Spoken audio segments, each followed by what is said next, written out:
म 2 देखि 3 वर्ष चाहिँ लोकसेवालाई छुट्याउनु भन्छु कि 2 देखि 3 वर्ष चाहिँ लोकसेवालाई चाहिँ छुट्याउनु भन्छु कि मैले चाहिँ हैन। पहिलो वर्ष तपाईहरुलाई सिलेबस बुझ्दै जान्छ। लोकसेवा पढ्न पहिलो वर्ष त यता र उता तिरिमिरी हुँदै गइसक्छ एभरेज स्टुडेन्टलाई। कोही पहिलेदेखि घरमा सेल्फ स्टडी हुन्छ, प्यारेन्ट्सहरू दाइ दिदीहरूले पढ भन्ने किताब लगिदिया हुन्छ ह्यापी बर्थडेमा, उनीहरूले पढिरहेको हुन्छ, उनीहरूले पहिलो वर्ष 1-2 महिनामै कभर गरिहाल्छन्। नभए केही थाहा छैन, आफ्नो फ्यामिली रिलेटिभ्समा कोही पनि छैन, कोहीले तपाईँले सजेसन दिइरहेको छैन, एकैचोटि आउनुभयो भने सुरुमा तपाईँ सिलेबस र टपिक्स सर चिन्दै जान्छ, सरको अनुहार चिन्दै जान्छ, सरको बानी व्यवहार अनुहार यो सर ठिक छ, यो ठिक छैन, यो राम्रो यो नराम्रो भन्दै एक सिजन गइहाल्छ। दोस्रो वर्ष तपाईँको बेस्ट तयारी भइसकेको हुन्छ। दोस्रो वर्ष चाहिँ तपाईँ मैले यो जुनीमा कुबेर सरलाई रियलमा देख्न पाउँछु कि पाइन्छ, सबले पाइन्छ। अनि दोस्रो वर्ष चाहिँ तपाईँ एकदम बेस्ट तयारी भइसकेको हुन्छ, नाम निस्किहाल्छ कि 8 महिना 10 महिना तयारी गर्नेको अब नाम निस्किन सुरु हुन्छ कि। र कहिलेकाहीँ भाग्यले साथ दिएन, पढेका क्वेसन आउँदैनन्। हाम्रो मेहनत फर्स्ट हो, मेहनत पहिलो प्राथमिकता हो।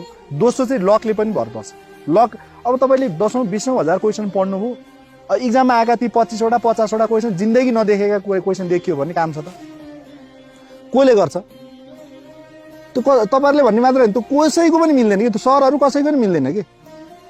हामीले हजारौं हजार क्वेसनहरू हेरिसकेका हुन्छ होइन, सयौं प्याटर्नहरू दिमागमा हुन्छ, तर जिन्दगी कहिले प्रयोग नभएको प्याटर्नको क्वेसन आइदियो, अब कसको आउँछ? कसैको पनि मिल्दैन। त्यसमा चित्त दुखाउनु हुँदैन, त्यो कतिको ब्याड लक हुन्छ कि। ब्याड लक चाहिँ 4-5 वर्ष सर म लागिरहेँ भएन भन्छ नि, त्यो ब्याड लक हो कि। त्यही चाहिँ पढाइ हुन्न, त्यही चाहिँ आइदिएर हुन्छ कि, त्यही चाहिँ छोड्या हुन्छ, त्यही चाहिँ आइदिया हुन्छ होइन।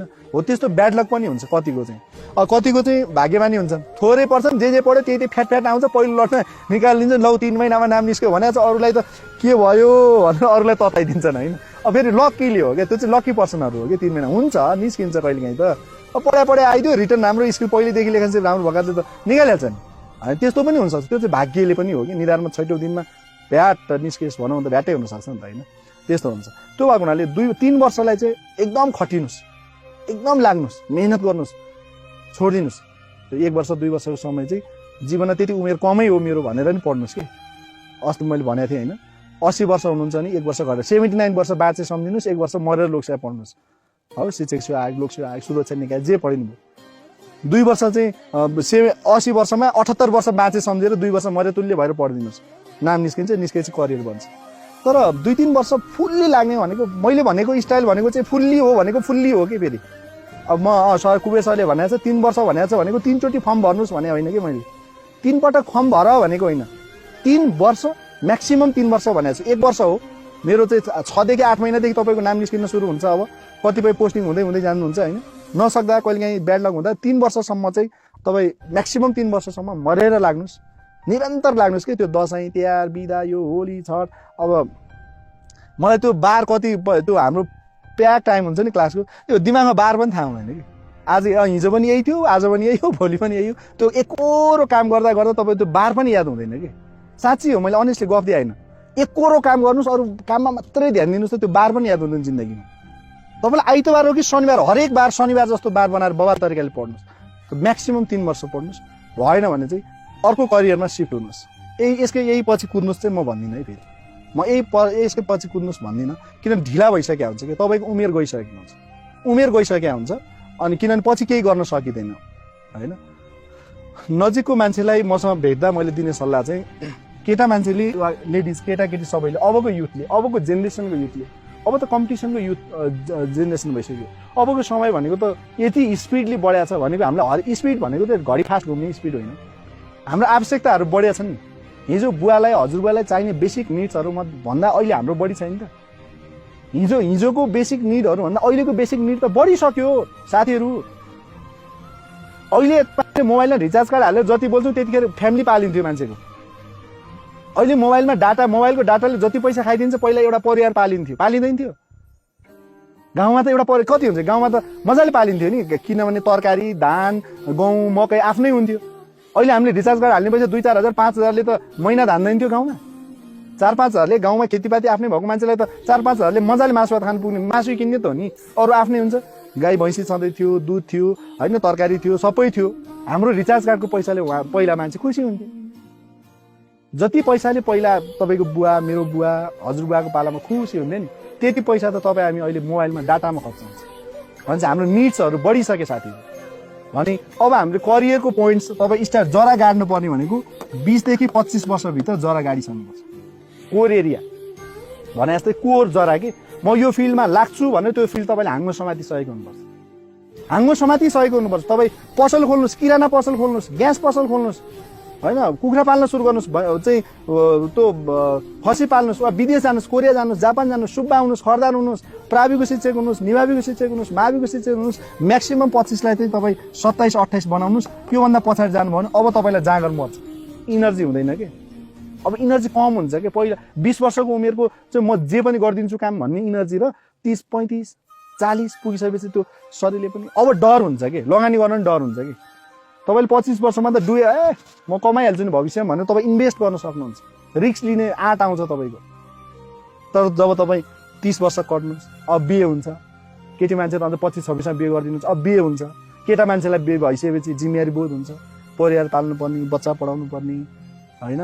अब तपाईँका पहिला आफू एकजनाको आवश्यकता हुन्थ्यो, अब एकजना त बिहे गरेको दिन थपियो, त्यसपछि के थपियो, थपिन सुरु हुन्छ, आवश्यकता बढी, अब प्रेसर सुरु हुन्छ दिमागमा, मेन्टल चाहिँ अब तनाव हुन्छ। अर्को साथीले प्रगति गरिसक्छ, अर्को साथीले घर हालिसक्छ, जग्गा किनिसक्छ विदेश गएर, होइन। आफ्नो दिमाग तातिन सुरु हुन्छ, किनभने बुढीलाई किन्नु पर्यो, बच्चालाई किन्नु पर्यो, पढाउनु पर्यो, स्कुल अब त कति महँगो भइसक्यो, छ कि छैन? हो, त्यो भएर तपाईँले बरु यो बिचको उमेरलाई चाहिँ त्याग दिनुहोस् कि। 20-22 वर्ष, 23 वर्ष, 24 वर्ष उमेरलाई म यो उमेरै छैन मेरो जीवनमा भन्ने, मरेर पढ्ने र नाम निकाल्ने। जसले चाँडै निकाल्यो ऊ चाँडै सक्सेस हुने, यही हो रेस, जिन्दगीको रेस भनेकै यही हो, होइन। मैले तपाईँले अरूलाई सल्लाह दिने, जस्तो अब 30 कटेको हुनुहुन्छ नि, जस्तै 30 अहिले यहाँ 30 वर्षदेखि 35 वर्षका हुनुहुन्छ, लेडिजहरू 39 का पनि हुनुहुन्छ, 38 को पनि हुनुहुन्छ नि, बढी उमेर भएको साथीहरू हुनुहुन्न त अहिले क्लासमा। ल तपाईँको मनमा मैले भनेको कुरा मनमा छ कि छैन ल भन्नु न। आज तपाईँ 35 वर्ष 38 वर्षमा जागिरीको लागि तयारी गर्दै हुनुहुन्छ, कति गाह्रो छ अहिले भन्नुहोस् त। छोराछोरी पढाउनु पर्छ, छोराछोरी आयो खाना खुवाउनु पर्छ, रुन्छ, च्याँ गर्छ, दिशा सफा गर्यो, नुहायो, उसलाई नुहाउँ कि आफू पढाउँ, उसलाई खाना खुवाउँ कि टाइम हेरेर खुवाउनु पर्यो, बिरामी हुन्छ हस्पिटल कुदाउनु पर्यो, राति 12 बजे बिरामी खुवाखुङ गरेर कुदाउनु पर्यो। अब तपाईँले तयारी गर्नलाई तपाईँलाई कति टेन्सन छ, कति प्रेसर छ तपाईँलाई, ल भन्नुहोस् त। 30 वर्ष कटेपछिको साथीहरूलाई अनि अहिले जे पढ्न जोस आएको छ, तपाईँले 24 वर्षको उमेरमा पढ्दैको भए यस्तो तनाव थियो। ऊ 38 वर्षको साथी म छु भन्नुहुन्छ, होइन। यहाँ हुनुहुन्छ नि अन्तिम 40औं वर्षको अन्तिमचोटि फर्म भरेर नाम निकाल्ने मान्छे नि देखाएको छ नि मैले। हाम्रो विजय सरै हुनुहुन्छ यहाँ पढाउने, अफिसर पढाउनु सर, 35 वर्षको अन्तिम 2-3 दिन अगाडि पुगेर फर्म भरेर नाम निकालेर उपसचिव भइसक्नु हुनुहुन्छ नि। तर मैले भन्न खोजेको त्यतिखेरको त्यो प्रेसर तपाईँलाई कति धेरै हुन्छ कि, म्यानेज गर्न कति गाह्रो। 19 वर्षको साथी हुनुहुन्छ भरतजी, अब अहिले 19 वर्षको मान्छे पनि तयारी गर्दै हुनुहुन्छ, यहाँ 39 वर्षको मान्छे पनि सँगै हुनुहुन्छ, ल हेर्नुहोस् त। 19 दुना 38, डबल भन्दा जेठो मान्छे हुनुहुन्छ। अब 19 वर्षको मान्छेले त अहिले मेरो 19 देखि 20 वर्षसम्म उमेरै छैन, यो 1 वर्ष उमेर भगवान्ले मेरो लागि गायब सिद्धियो, यहीँ पढ्ने, यहीँ नाम निकाल्ने। साथी जतिखेर पढ्न सुरु कति पीडा छ ल हेर्नुहोस्, दुःख पाएर पढ्न आएको नि, करोडपतिको छोराछोरी कोही पढ्न आएको छैन नि त, हामी त्यही गर्न सक्यो हुन्थ्यो भनेर आएको त नि, होइन। अनि ल हेर्नुहोस् त, तपाईँको डबल उमेर भएको साथीहरू अहिले लाग्दै हुनुहुन्छ, जुन कुरा तपाईँ आज सक्सेस हुन सक्नुहुन्छ यदि मेहनत गर्नुभयो भने।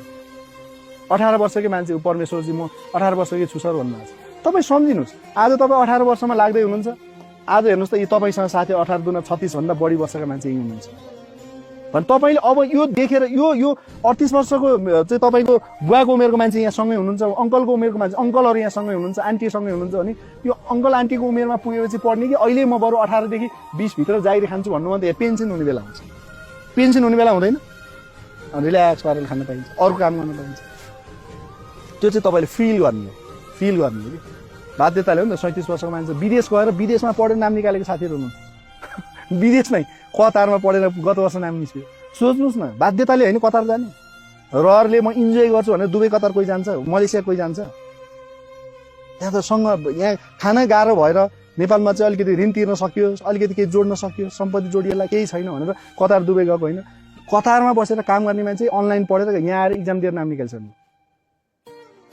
यो त मनमा रियलाइज गर्नुहोस् हेर्नु साथीहरू, तपाईँ मनमा तपाईँ आफ्नो लागि मात्रै रियलाइज गर्नुहोस् कि संसारमा कसैको लागि तपाईँले नाम निकाल्नु पर्दैन, आफ्नो लागि मात्र नाम निकालिदिनुहोस् पुग्छ। तपाईँले कुबेसहरूको लागि निकाल्नु पर्दैन, तपाईँको बुवा मम्मीको लागि निकाल्नु पर्दैन। बुवा मम्मीको त उमेर सिद्धि अब तपाईँले गरे पनि तपाईँले नयाँ ल्याएर जिन्सको प्यान्ट यहाँ ग्रन्च भएको प्यान्ट ल्याइदिए बुवाले लाउनुहुन्छ, तपाईँले मम्मीलाई चाहिँ अब नयाँ ल्याइदिउनु होला कुर्ता सुरुवाल, मम्मीले त्यति लाउनु म रुचाउनु, त्यही आफ्नो गुन्ने चोलो छँदैछ, साडी छँदैछ, आफ्नै जे छ त्यही एक्स्ट्रा तपाईँले किनेर ल्याएको त लाउनुहुन्न नि। उहाँहरूको एउटा त्यो फेजै सिद्धिसकेको हुन्छ कि उमेर चाहिँ, त्यो रहरका उमेर गइसकेका हुन्छन्। आँखा अगाडि छोराछोरीले प्रगति गरोस् भन्ने आँखा हेर्दा खुसी हुन पाए हुन्थ्यो, त्यति हो। तर बाँच्नुपर्ने को हो?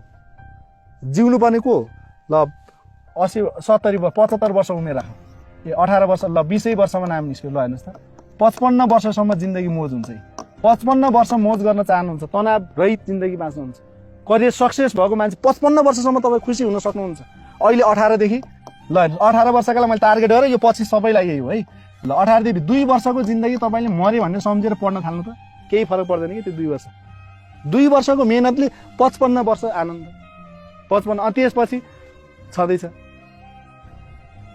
55 वर्ष दुःख पाउने कि 2 वर्ष दुःख पाउने चोइस तपाईँको ल ओके